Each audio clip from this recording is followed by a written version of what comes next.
Praise lord, హల్లెలూయా. దేవునామానికి స్తోత్రాలు. మీ అందరికీ నా వందనాలు తెలియజేస్తున్నాను. ఈ దినం కొరకు దేవుడు సిద్ధపరిచినటువంటి మాటలు. ప్రియ సహోదరి సహోదరుడా, నేను ఎంతగానో ప్రేమించేటువంటి వారు, నీకు సపోర్టుగా ఉండేటువంటి వారు నీ నుండి దూరంగా జరిగిపోయారని, వారు నువ్వు కోల్పోయినటువంటి స్థితిలో ఉన్నావని నువ్వు కృంగిపోతున్నావా?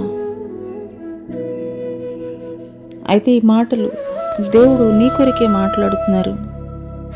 నేను నీకు ఆజ్ఞ ఇచ్చి ఉన్నాను కదా, నిబ్బరం కలిగి ధైర్యంగా ఉండుము, దిగులు పడకము, జడియకము. నీవు నడుచు మార్గమంతట్లో నీ దేవుడైన యెహోవా నీకు తోడై ఉండును. హల్లెలూయా. ఈ మాటలు వింటున్నటువంటి ప్రియ నేస్తమా, ఈ మాటలు దేవాది దేవుడు మోషే తర్వాత నాయకత్వ బాధ్యతలు అప్పగించినటువంటి యెహోషువ తోటి దేవుడు మాట్లాడుతున్నారు. మోషే మరణించిన తర్వాత మోషే యొక్క బాధ్యతలు, ఇజ్రాయేల్ ప్రజల్ని కనానికి నడిపించడానికి ఆ యొక్క బాధ్యతల్ని యెహోషువకి దేవుడు అప్పగించినప్పుడు యెహోషువను బలపరచు నిమిత్తం దేవుడు ఈ మాటలు మాట్లాడుతున్నారు. అదే రీతిగా నిన్ను గైడ్ చేసేవాళ్ళు, నీకు సపోర్టుగా ఉండేవాళ్ళు, నువ్వెంతగానో ప్రేమించేటువంటి వారు నీ పక్కన లేకపోయినా, నీకు దూరంగా జరిగిపోయినా, నువ్వు కోల్పోయినా, నీవు నమ్మినటువంటి దేవుడు మాత్రం నీ పక్కనే నీ పక్షముగా ఉన్నాడు. కాబట్టి నువ్వు అధైర్యాన్ని విడిచిపెట్టు. ఎందుకొరకనంటే కనుక దేవుడు మాట్లాడుతున్నారు, నేను నీకు ఆజ్ఞ ఇచ్చి ఉన్నాను కదా, నిబ్బరము కలిగి ధైర్యంగా ఉండము, దిగులు పడకు, జడియకు అని.